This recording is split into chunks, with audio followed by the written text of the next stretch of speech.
and this is my informative speech. Here are my 2 note cards. My 5 audience members. Matthew Lewis, Patricia Lewis, Ted Lewis, Gina. Ted Lewis Sr.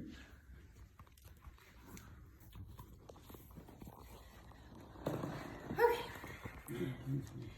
A 2014 Princeton University study done on 14,000 U.S. school children determined that 40% lacked strong emotional bonds. The ability to form strong emotional bonds begins to form early in infancy and is highly influenced by the environment. There is a parenting philosophy that has become very popular and more mainstream recently that hopes to address this emotional development. Today, through my experience as a nanny and working alongside parents, as well as my personal research, I have learned a lot about attachment parenting that I am excited to share with you guys today. We are going to talk about what attachment parenting is to hopefully give you guys some more confidence and competence when it comes to helping and supporting parents who have chosen attachment parenting. First, we're going to go over what attachment parenting is. And second, we're going to talk about what are some of the choices that an attachment parent might choose. And then we're going to discuss what you guys can do to support a parent who has chosen this philosophy. So first, the first question you probably have is, what is attachment parenting?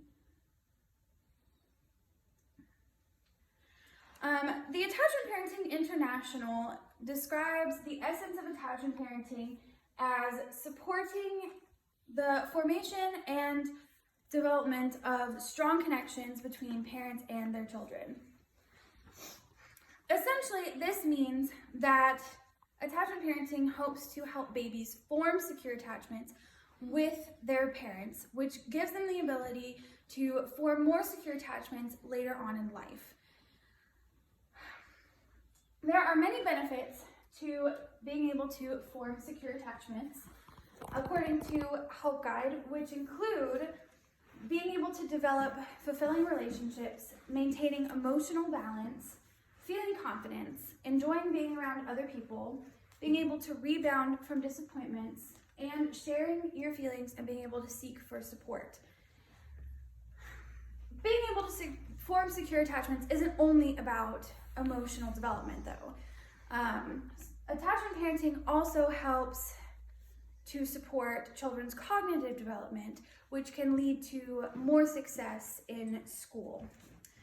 So now that you know a little bit about what attachment parenting is, your next question is probably, what are some of the choices that an attachment parent might make to support the development of their child?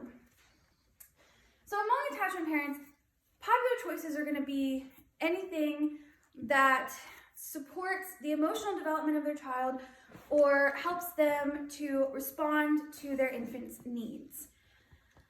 One of the most popular choices among attachment parents is breastfeeding. Breastfeeding gives a great way for mothers to bond with their babies, as well as providing a great source of skin-to-skin contact, which is essential for the development of newborns.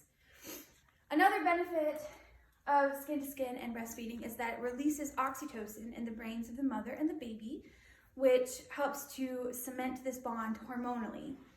Breastfeeding also provides the optimum nutrition for the baby, which helps to boost their immune system and their brain development. Another choice that's very common among attachment parents is co-sleeping, which is the idea that the baby would sleep in the bed with the parents. For the parents, the benefits of co-sleeping include being able to readily address the infant's needs, provide more skin-to-skin contact, and breastfeed throughout the night. For the newborn, the benefits include the ability to regulate their breathing patterns, their temperature, and their heart rate throughout the night to match their parents.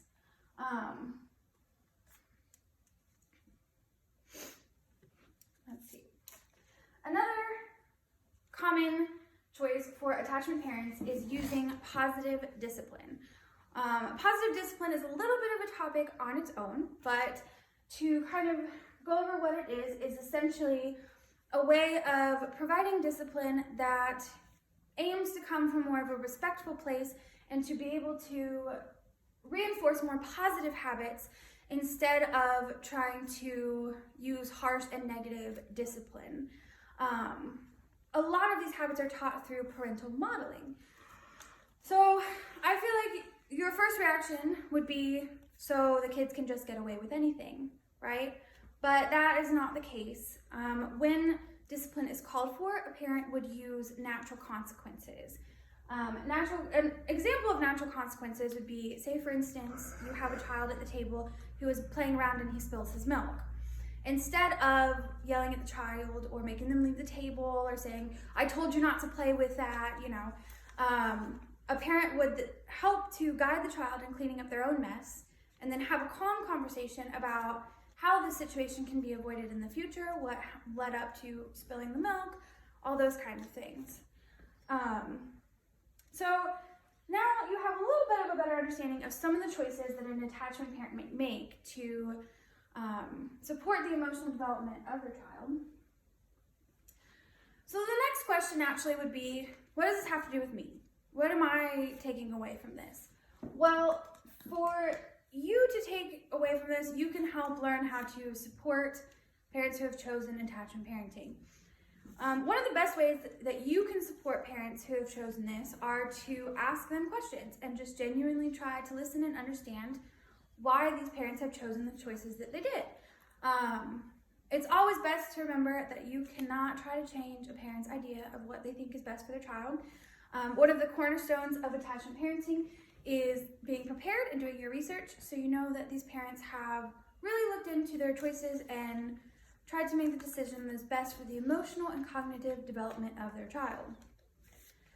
Once you know the individual choices that a parent has made, you can then proceed to help support their individual choices, such as providing a separate room for a mother to breastfeed or supporting positive discipline when you are in charge of the children.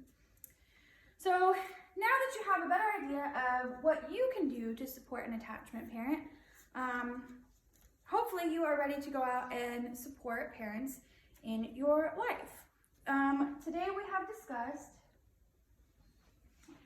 what attachment parenting is. We talked a little bit about what are some of the choices that an attachment parent might make, and then we discussed what you guys can do to help support attachment parents in your life. In conclusion, attachment parenting is a great way for parents to support the emotional development of their child, create a very secure and strong bond with them, and give them an emotional toolkit that they can use for success for the rest of their lives.